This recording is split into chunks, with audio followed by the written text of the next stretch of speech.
윤석열 대통령 조금 전 비상계엄을 해제했습니다. 네.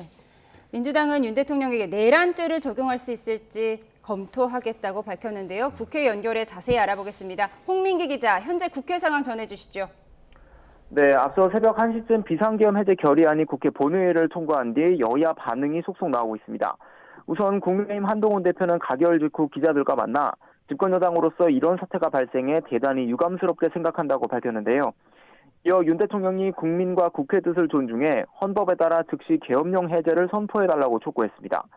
추경호 원내대표는 이보다 다소 늦은 새벽 2시쯤 기자들과 만났는데요. 이번 사태에 대해 역시 유감스럽며 원내대표로서 박과 소통하고 의원들의 입장을 정해야 해 본회의 표결에 참석하지 못했다고 밝혔습니다. 이어 본회의 불참은 자신의 판단이라며 대통령실과는 어떤 소통도 하지 않고 있다고 덧붙였습니다. 네, 야권은 어떤 반응을 보이고 있습니까? 네, 우선 민주당 이재명 대표는 가결 직후 절차적으로나 실체적으로나 위헌 불법한 계엄 선포라며 원천 무효라고 밝혔습니다. 이어 계엄 선포로 인해 더 나쁜 상황으로 추락하는 게 아니라 악순환을 끊어내고 다시 정상사회로 되돌아가는 결정적 계기가 될 거라고 강조했습니다. 민주당은 또 계엄군이 민주당 당대표실로 난입해 이 대표를 체포 구금하려고 했던 것이 CCTV로 확인됐다고 주장했습니다. 국민의힘 한동훈 대표와 우원식 국회의장에 대해서도 계엄군의 체포 시도가 있었다고 덧붙였는데요. 이 계엄군이 국회에 진입해 무력 진압을 시도한 것은 내란죄에 해당할 수 있다고 보고 관련 판례 등을 검토한다는 방침입니다.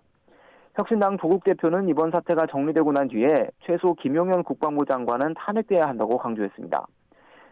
사회민주당과 기본소득당은 윤 대통령이 즉각 퇴진하고 평화적으로 정권을 이양해야 한다고 주장했고 개혁신당 역시 즉각 탄핵 절차를 밟아 여야가 만장일치로 윤 대통령의 직무를 정지시켜야 한다고 강도 높게 비판했습니다. 통과했을 때 당시 상황을 좀 정리해 주시죠. 네, 우선 앞서 자정쯤 국회 본청으로 계엄군이 진입을 시도했습니다. 본청에 모여있던 여야 보좌진들은 국회 기물들로 입구를 막고 인간띠를 만들거나 소화기를 뿌리며 저항했습니다. 계엄군이 본회의장 진입을 계속 시도하는 가운데 0시 48분 본회의가 개의됐습니다. 이어 새벽 1시쯤 비상계엄 해제 안건이 본회의에 상정됐고 1분여 만에 안건이 통과됐습니다. 재석 190인 가운데 190명 전원이 찬성했는데 안건이 통과되자 의원들은 박수를 치며 환호했습니다.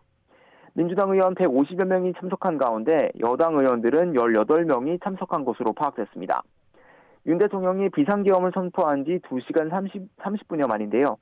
우원식 국회의장은 조금 전인 새벽 4시쯤 추가 담화를 통해 윤 대통령이 즉각 비상계엄을 해제하라고 다시 한번 촉구했습니다. 지금까지 국회에서 YTN 홍민기입니다.